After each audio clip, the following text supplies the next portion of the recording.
પહેલા તો એવું લાગ્યું કે હવે મારો પગાર શરૂ થઈ ગયો. એટલે દિલીપભાઈને ફરી મળવા ગયો. દિલીપભાઈને મેં પૂછ્યું કે સાહેબ કેટલો પગાર મારો નક્કી કર્યો? તો દિલીપભાઈ ત્યારે મને જવાબ નતા આપી શક્યા. મારી સામું જોઈ જ રહ્યા હતા. પછી કીધું કે હિરેન રહી ગયું છે.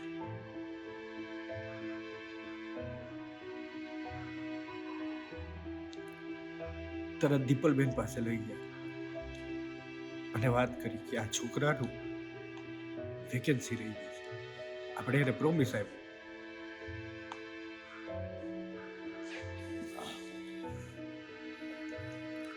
અને દીપલબેને તરત મારી ભરતી કરી, પગાર ચાલુ કરી દીધો તો એક દિવસ. રાજુલાથી બહુ મોટા સપના લઈને ભાવનગર, રાજકોટ, મુંબઈ, દિલ્હી, અમદાવાદ, પછી હૈદરાબાદ, પછી ફરી અમદાવાદ, પછી રાજકોટ, ફરી અમદાવાદ, ફરી રાજકોટ અને ફરી રાજુલા અને ભાવનગરનું એક આખું સાયકલ એમણે પૂરું કર્યું. કેટલાક સપના એમને લાગતું હતું કે એમણે પૂરા કર્યા અને કેટલાક સપના એમના અધૂરા રહી ગયા. દિલીપ ગોહિલનો એક મુદ્રાલેખ એ હતો, આત્મસન્માનના ભોગે કશું જ નહીં. જ્યારે અમે ડિજિટલનું નામ પણ નહોતું સાંભળેલું એ સમયમાં દિલીપભાઈ જે છે એ rediff.com ની અંદર છે કામ કરતા. પર્સનલ લોસ જેવું લાગે છે. એક વ્યક્તિ ગુમાવવાનું કે એક ફ્રેન્ડ ફિલોસોફર ગાઈડ તરીકેની વ્યક્તિ ગુમાવ્યાનું દુઃખ તો છે જ.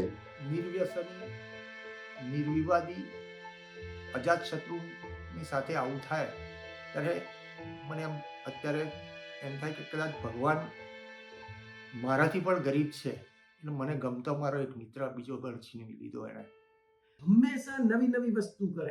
એને કોઈ વસ્તુમાં નાનમ નહીં લાગે. જ્યારે કોઈએ ડિજિટલનું નામ નહોતું સાંભળ્યું, કોઈની પાસે ડિજિટલનું નામ તો દૂર, કોઈની પાસે મોબાઈલ પણ નહોતા, કોઈના ઘરમાં ઇન્ટરનેટ કનેક્શન પણ નહોતા, ત્યારે એ રીડિફના એડિટર હતા. આ એના વર્ડ હોય. દિલીપ સરને એવું લાગ્યું કે આ થોડી ગભરાઈ ગઈ છે, તો એ તરત જ પીસીઆરમાં પહોંચી ગયા અને મારા કાનમાં કન્ટિન્યુ એમણે મને પ્રોમ્પ્ટ કરી છે, નિધિ ત્યાં આગળ આવી છે, તારે આ સબ્જેક્ટ આવી રીતે લેવાનું છે, નિધિ તારે આવી રીતે ભાવનાત્મક થઈને બોલવાનું છે, તને આવડે છે તારે કરવાનું છે. માણસમાં એટલી બધી ક્રિએટિવિટી, એટલા બધા વિચારો એની પાસે. તમે એને કોઈ વસ્તુ પૂછો તો તમને 10 બિઝનેસ આઈડિયા આપી દે બેઠા બેઠા. એક ફૂલ ફ્લેજ એક મીડિયા પર્સન જેને કહેવાય ને એ પ્રકારનું વ્યક્તિત્વ છે એ દિલીપભાઈ હતા. કરોડરજ્જુ ધરાવતો એક પત્રકાર જતો રહ્યો, એક તંત્રી જતો રહ્યો, એક નિર્ભીક, નીડર અને તટસ્થ અવાજ જતો રહ્યો. એની જિજ્ઞાસા વૃત્તિ એટલી કે આપણે તો શીખી જ લેવું જોઈએ. બાયસ ક્યારે પણ નથી રહ્યો.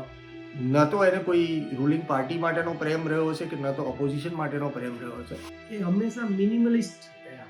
2006 ની અંદર પણ એવું કહેતા કે મલ્ટી ટેલેન્ટેડ લોકોનો જમાનો આવવાનો છે. કે ખરાબ દિવસો આવે ને ત્યારે સાચા મિત્રોની ખરી ઓળખ થઈ જાય છે.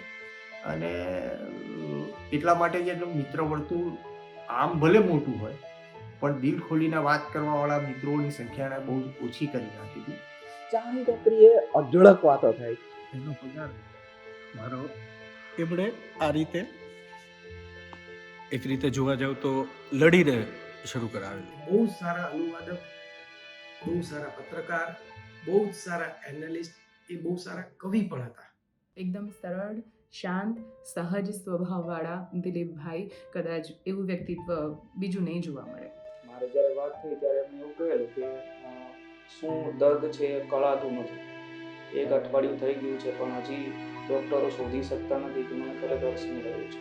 એમ કહેતા કે પત્રકારની ક્યારેય કોઈ બીક ના હોય, પત્રકારનો કોઈ સીમાડો ના હોય. તમારાથી સંપર્કો હંમેશા વધારતા રહેવા જોઈએ અને સંપર્કો મેન્ટેન કરતા રહેવા જોઈએ. જો તમારા સૂત્રો નથી, સંપર્કો નથી, તો તમે પત્રકાર તરીકે આગળ નહીં. તો અમે લોકો અસંખ્ય વખત ચાની કીટલી ઉપર મળ્યા હોઈએ અને કલાકોના કલાકો વાત કરી હોય. એ માણસની ગુજરાતી પત્રકારત્વમાં મને એવું લાગે છે કે બહુ જ ઓછી કદર થઈ. દિલીપ ગોહિલ એવી વ્યક્તિ કે જે સાંજ સુધી ઓફિસની અંદર તમને મળી રહે. જે સુપર પર જાય મળીએ ત્યારે ખબર ના પડે કે ઘડિયાળનો કાંટો ક્યાં ફરી રહ્યો છે. એમનું જે સટીક જે એનાલિસિસ હતું એ એમના વાંચનના કારણે હતું. ક્યારેય કંટાળવું નહીં. રાજુલાના રહેવાસી અને એ રાજુલાનો એક હેરલો કહેવાય. જે સુપર બપોરા જાય મળીએ ત્યારે ખબર ના પડે કે ઘડિયાળનો કાંટો ક્યાં ફરી રહ્યો છે. તિથિઓ ફરતી હોય પણ ચા પીવાનો મારો અને દિલીપભાઈનો નિત્યક્રમ જળવાયો. એના માટે સરસ કીધું કે પાક્કો કાઠિયાવાડી ભરાડી માણસ, ભયંકર ગુસ્સાવાળો પણ સત્ય માટે. લોકસભાની તેઓ બહુ સરસ વિશ્લેષણ કરતા હતા.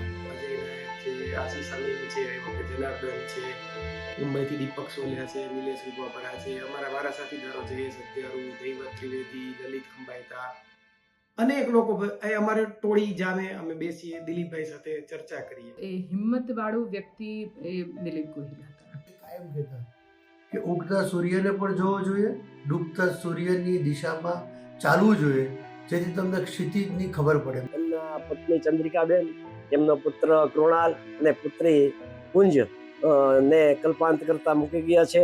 દિલીપની છે ને એક બહુ જ ખાસિયત એ હતી કે દરેક વસ્તુને ઝીણવટપૂર્વક જોવાની. મારા માટે એ મારા ગુરુ કહી શકાય, એ મારા મિત્ર કહી શકાય, મોટા ભાઈ કહી શકાય, અને મારા એકદમ સાથી મિત્ર કહી શકાય. એટલે ટૂંકમાં એ દરેક રોલમાં એ મારી સાથે, અને એમની નાની મોટી સુખ દુઃખની વાતો કંઈ પણ એ મારી સાથે શેર કરતા.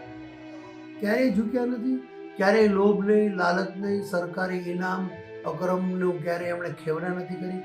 માત્ર ને માત્ર પત્રકારત્વ કર્યું છે, એ લોકોને સાચી માહિતી આપી છે. જગદીશ મહેતા રાજકોટના જે વરિષ્ઠ પત્રકાર છે એમણે સરસ કીધું કે ત્યાં તેઓ ચિત્રગુપ્ત સામે પણ ડિબેટ કરશે, કેટલાક અઘરા પ્રશ્નો પૂછી ઉપર ઇન્દ્રને પણ મોજવી દેશે. આ હતા આપણા દિલીપ ગોહિલ.